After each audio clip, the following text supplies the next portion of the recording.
disent que c'est Félix qui a commencé. Et sur le plan stratégique, c'est très important.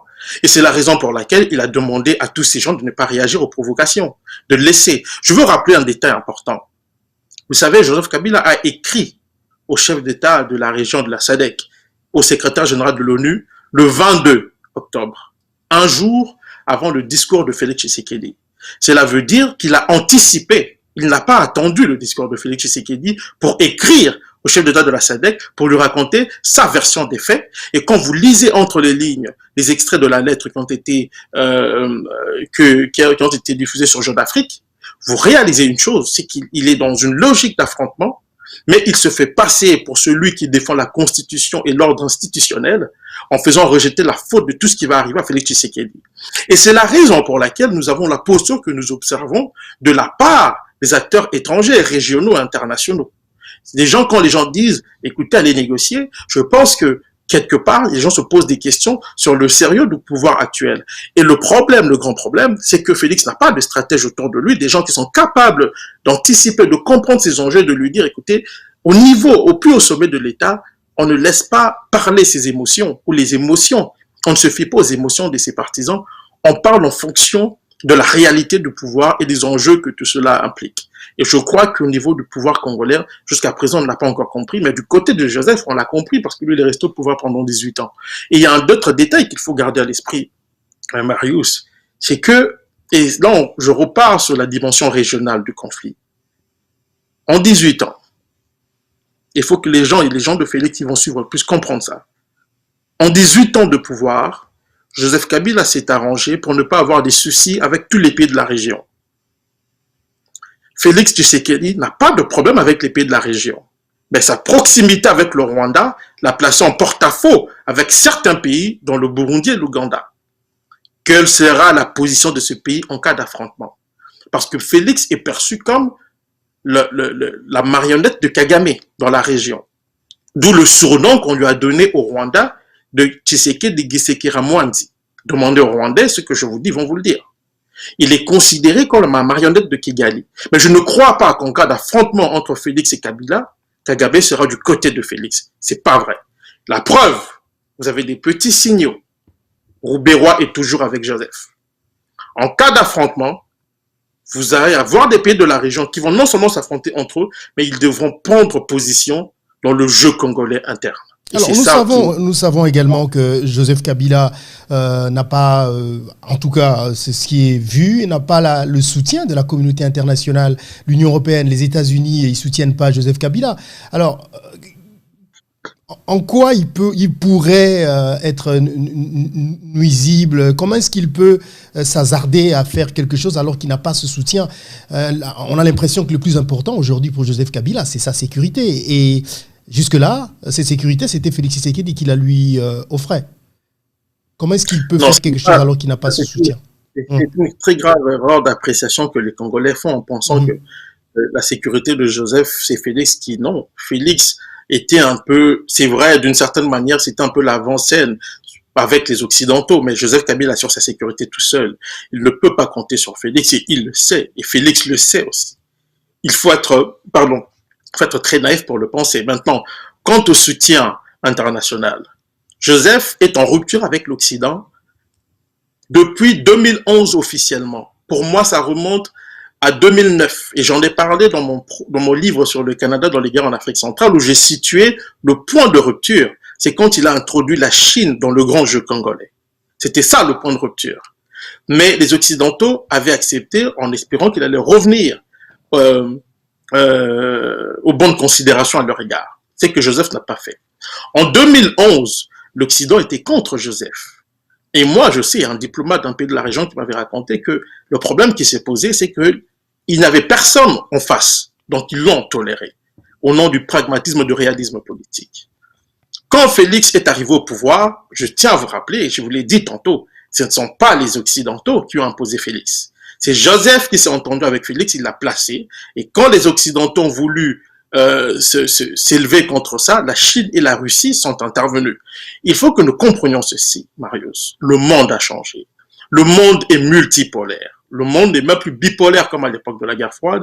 Il n'est plus unipolaire comme à l'époque de l'après-guerre froide, des années 90 jusqu'en 2000-2011. À partir de 2011, le monde est devenu multipolaire. C'est ce que j'explique dans mon livre sur Kadhafi pour dire que la Libye et la Syrie ont enclenché une nouvelle donne géopolitique sur le plan mondial.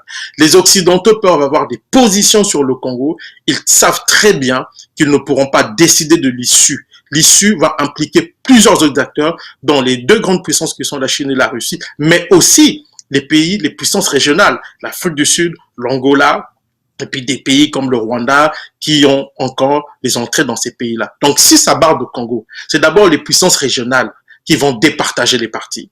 Ce ne sont pas les grandes puissances. Et la preuve, souvenez-vous, en 2012-2013, à un moment, la France exerçait d'énormes pressions sur Joseph Kabila. Qui a dit à François Hollande, laissez-nous nous occuper de la RDC?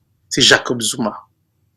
Donc, il faut que les gens comprennent ça. Ces enjeux-là, nous les interprétons, nous les analysons mal, parce que nous avons des mauvais éléments d'interprétation, d'analyse en nos mains.